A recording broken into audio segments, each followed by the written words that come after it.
from the Heart YouTube channel එකට ඔයාලව සාදරයෙන් පිළිගන්නවා. එතකොට අද මම කලින් වීඩියෝ එකක් කරා කල්පනී කාවින්දයක්වත් එක්ක. එයා මොරටුව බිස්නස් ෆැකල්ටි එකේ 4th year undergraduate කෙනෙක්. ඉතින් ඔයාලට quick summary එකක් දෙන්නම් යාගෙන. එතකොට එයා ට්‍රින්කෝ ඉඳන් MBPT ගිහිල්ලා ඊට පස්සේ ස්කෝලර්ෂිප් පාස් වෙලා ආනන්ද බාලික ඇවිල්ලා ඊට පස්සේ A9 අරගෙන විශාක ඇවිල්ලා එයා A levels වලට කොමර්ස් කරනවා ස්ටැටිස්ටික්ස් ඉකෝන් accounting එක. එහෙම කළා එයා දිස්ත්‍රික්කයේ 23 වෙලා අයිලන්ඩ් එකෙන් 49 වෙලා එයා කැම්පස් එක සිලෙක්ට් කරගන්නේ මොරටුව බිස්නස් සයන්ස්. يعني එයාට උඩින්ම ජපුර accounting දාන්න පුළුවන් වුණා. ඒ වුණාට එයා මොරටුව බිස්නස් සයන්ස් තෝරගත්තා. අපි බලමු ඒ කියන.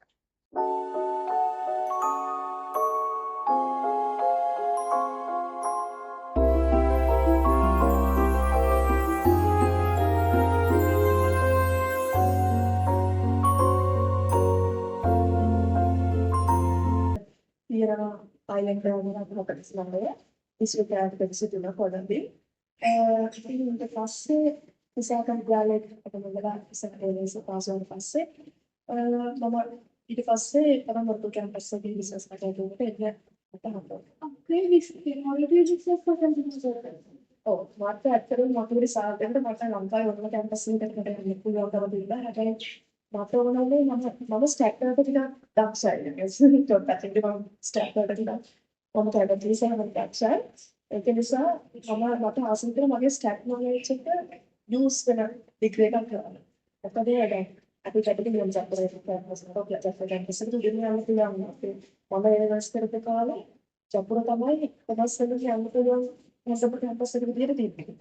ඉතින් ඒ වුණාට මම බිස්නස් කරකට අපේ බිස්නස් සයන්ස් කියන ඩිග්‍රී එක තෝරාගත්ත මගේ අර ස්ටැටිස්ටික්ස් කියන නොලෙජ් එක අපි යූස් කරලා තමයි නොලෙජ් එයා කරන්න පුළුවන් නා මොකද ඒ බිස්නස් ෆැකල්ටි බිස්නස් සයන්ස් කියන ඩිග්‍රී එක පටන් ගන්න අවුරුදු 4ක් තියෙනවා. මම ඒක පස්සේ බැච් එකේ කෙනෙක් හැටියට.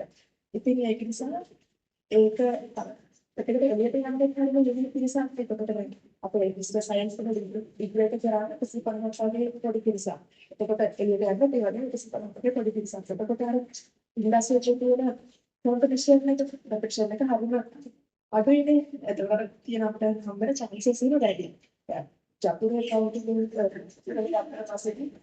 ඒ ඩිග්‍රී විතර කරලා මදි.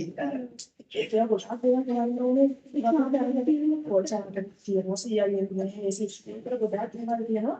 අනිවාර්යයෙන් අනිවාර්යෙන්ම කරලා තියෙන්න ඕනේ අර ඒ ඉන්න 1000 පිරිසකගෙන් කැපිලා තියෙනවා. ඉතින් ඒක නිසා මට දැන් මේක ආවට පස්සේ මට අර මගේ ඔක්කොම ඩිපාර්ට්මන්ට් සැටිස්ෆයි විදියට මට කරගන්න පුළුවන් කෙනෙක් ඉතින් සටහන් නම් ඒක කරනවා.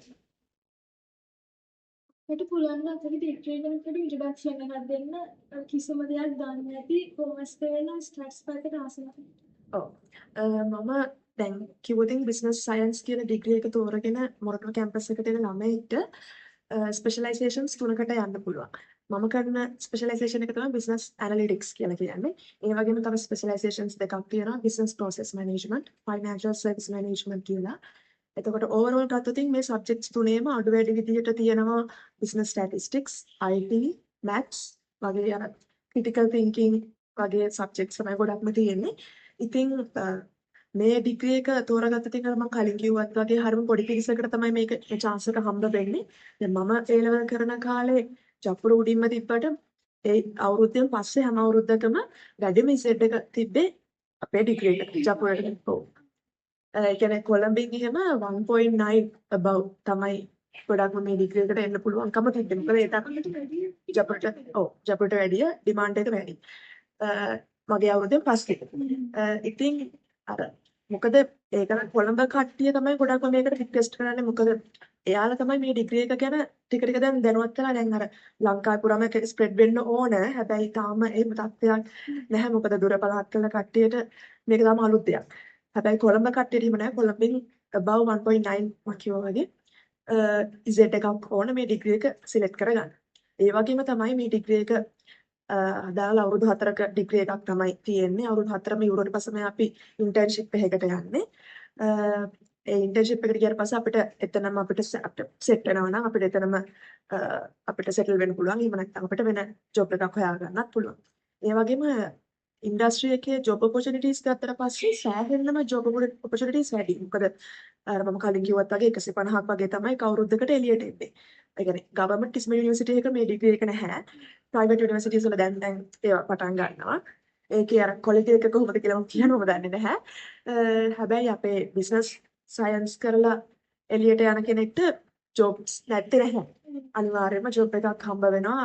අපිට ගතන data analytics, data scientist, තව product analyst අර ඒ වගේ සෑහෙන analytical පැත්තේ jobs වලට අපිට සෑහෙන apply කරලා යන්න පුළුවන්. ඒක ලංකාව විතරක් නෙමෙයි. ලංකාවේ අඩුයි ඇත්තටම කිව්වොත් job opportunities අපිට පිටරට යන්න මොකක් හරි බලාපොරොත්තුවක් තියෙනවා නම් ඕනම කෙනෙක්ට මේක ඇවිල්ලා හොඳම හොඳ opportunity එකක්. ඉතින් මම කියනවා ඔයාලත් ඇවිල්ලා ඩිග්‍රී එක බලන්න business statistics වගේ subject එකකට ඔයාලට කැමති නම් ඔයාලා ඒක ඔයාලට යොදවන්න තරක් නැත්නම් මේක තමයි හොඳම තැන. අපි තව ඩිග්‍රී ප්‍රෝග්‍රෑම්ස් දෙකක් තියෙනවා පොඩ්ඩක් ඒක ගැන එක්ස්ප්ලেইন කරන්න පුළුවන්ද? ඔව්. තව ඩිග්‍රී ප්‍රෝග්‍රෑම් දෙකක් කියලා අර මම කිව්වා වගේ අර ස්පෙෂලායිසේෂන් දෙක. ඒ දෙකෙත් අර මම කිව්වා වගේ අඩු වැඩි විදියට තමයි IT, statistics, maths තියෙන සබ්ජෙක්ට් එක තියෙන්නේ. ඒක දැන් අර financial service management ගත්තොත් පොඩ්ඩක් ඒක finance පැත්තට ටිකක් වැඩි. ඒකට finance පැත්තේ analytics සබ්ජෙක්ට් පැත්ත තමයි යන්නේ. ඊට business process management ගත්තට පස්සේ ඒක ඇවිල්ලා පොඩ්ඩක් practical subject, practical module එකක්, practical side එකක්. එතකොට යාළුවා කරන්නේ අර business එකක තියෙන process map කර අර එයාලා client ලක් එක්ක නිතරම මේ interact වෙවි අර එහෙම කරන එකක් තමයි තියෙන්නේ. කවුරුද හතර කැම්පස් එකේ එතකොට අපිට අනිවාර්යෙන්ම ටැග් කියලා හිතන මොඩියුල්ස් මේක මොඩියුල්ස් අතරින් ඉතින් මොඩියුල්ස් ඔව් අනිවාර්යෙන් මට අර මම ස්ටාර්ට් කරන්නේ මම කිව්වේ ආවේ මේ ඩිග්‍රී කරන්න. ඒකට මට අර IT පැත්ත චුට්ටක් මට ටච් වෙලා තිබ්බේ නැහැ. පොළේ කාලේ පොළේ ස්කෝපත් කරේ IT නෙමෙයි. ඒක මට IT කියන එක සෑහෙන අමාරුයි. ඒක අකිදිලි හැම සබ්ජෙක්ට් එකම වගේ අනිත් අමාරුයි. ගොඩක් කොට අමාරුනේ මැෂින් ලර්නින් කියන එක. කියන මැෂින් ලර්නින්, ඩීප් ලර්නින් අනිත් වගේ යන්නේ ඇඩ්වාන්ස් වෙවි දැන් ඉස්සරහට යනවා. අර ඒ සබ්ජෙක්ට් එක මට හරිම අමාරුයි කරගන්න. ඒක මට තේරෙන්නේ නැහැ මොකද්ද මේ මොකක්ද මේ ටික දෙන්නේ කියලා. දැන් අනිත් අන්තිම පුළුවන් අයියෝ මට මේ බබදන් සෙට් වෙන්නේ නැහැ. මට ඒක හිතලා දෙයක් පාන. ඒ කියන්නේ සබ්ජෙක්ට් එක අර මම මේක කොහොමද ඒක හැදලා තියෙනවද කියලා මට හිතන්න බැහැ ඒ සබ්ජෙක්ට් එක. ඇයි අපි මේ සබ්ජෙක්ට් එක කොහොමද කියලා තේරෙන්නේ නැහැ. කොච්චර කරත් තේරෙන්නේ නැහැ.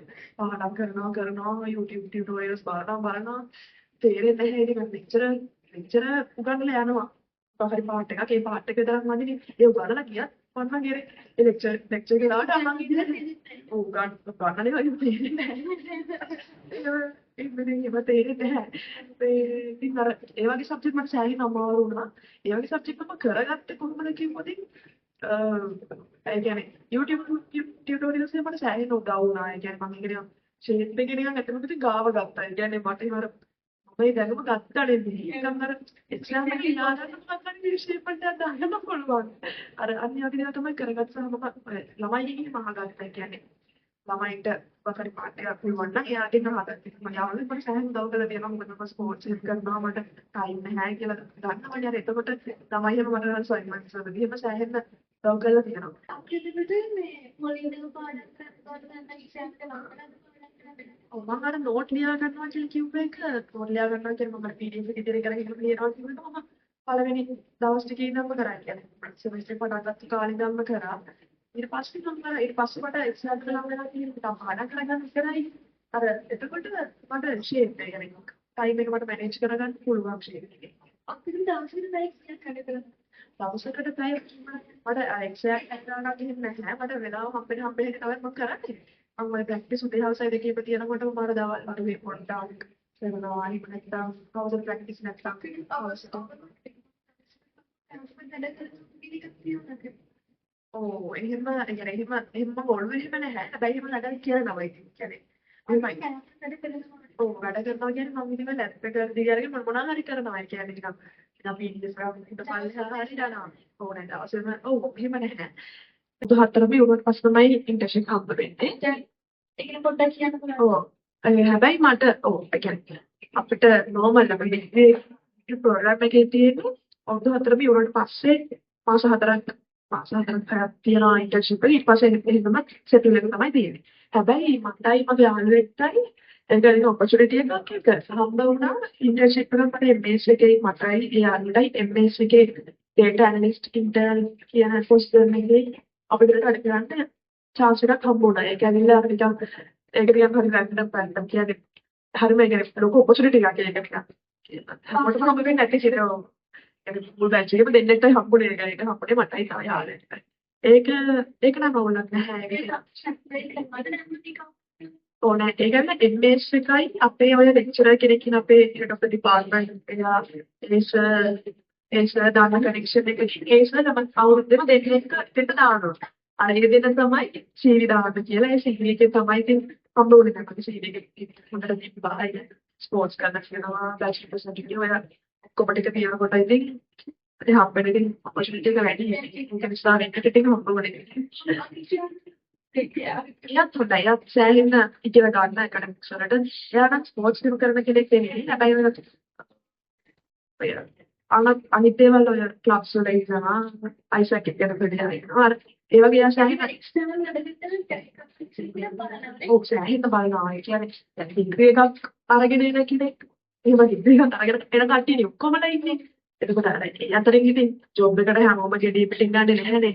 ඉතින් කීපරකට තෝරලා තමයි ගන්න කරන්නේ. ඒකෝට ඒක නැති නිසා අන්න හරි. ඔව් අපි වගේ ඒකට එක්ස්ට්‍රා දෙයක් කරගෙන කෙනෙක්ට තමයි ටිකට් එක ගන්න. අනිවාර්යයෙන්ම ඒකට ස්පෝර්ට් එකක් කරලා කියනවා කියන එක බලනවා. මොකද ස්පෝර්ට් එකක් කරන කෙනෙක්ට ටයිම් මැනේජ්මන්ට් කියන එක නිකන් නෝමලි තියෙනවා කියලා ඉතින් ඒකට හිතනවා. ඒ වගේම තව ඔය කන්ට්‍රි ළමයිත් එක්ක වැඩ කරලා තියෙනවා කියන එක පොඩ්ඩක් බලනවා.